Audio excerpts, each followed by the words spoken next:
Thank you, Chairman, members of the committee. Before I begin my testimony, I'd like to draw your attention first to a 5-page packet of child sexual depictions via both drawings and very lewd descriptive writings.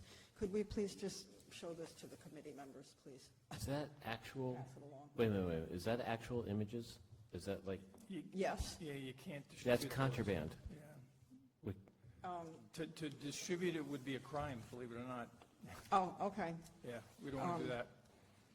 Well, I thought that there was okay, because I remember the police in here showing pictures when they were trying to pass some legislation before.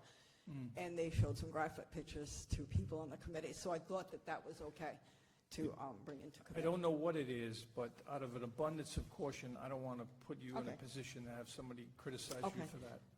That's fine.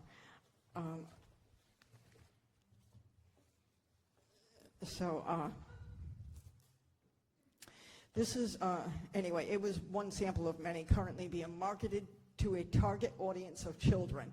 So obviously, if I shouldn't be showing it here, it probably shouldn't be marketed to children. And it's being made available to them. So make no mistake, I recognize immediately when I see attempts to groom children for pedophilia. By grooming in this case, I mean sexualizing and normalizing sexual acts between children and others. The acts depicted often come in the form of graphic cartoons, sketches, or writings promoting dangerous promiscuity, depicting sexual fetishes, often promoting incestuous acts, bondage, the subjugation of women, and the glorification of women being raped, to name a few. If this is not the definition of obscenity, then I don't know what is.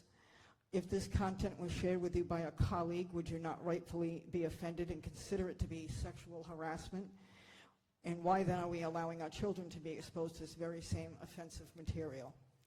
The graphic photos that I was going to present to you should be appropriately labeled free porn for children. Rest assured that these insidious attempts to condition impressionable children to accept non-age appropriate sexualized material and behavior as normal is a surefire way to confuse minors so that they are no longer able to distinguish the difference between acceptable behaviors or abusive behaviors, as the instinctual red flag trigger warnings that children are naturally born with will become fractured.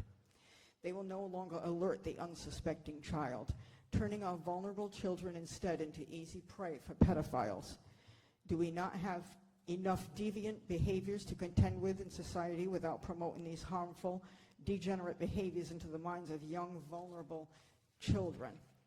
And at what point do we find that these fetishes of depraved minds should take priority over the very best interests of children? Because that's what appears to be happening. In conclusion, as a person acutely familiar with child abuse, it is my contention that providing pornographic depictions of any kind to minors is absolutely the first stages of child sex abuse, and my legislation seeks to criminalize these depictions as such. When this issue becomes a major topic of national debate, how will we in Rhode Island be remembered as having stood on this issue? I urge you to pass this obviously necessary legislation.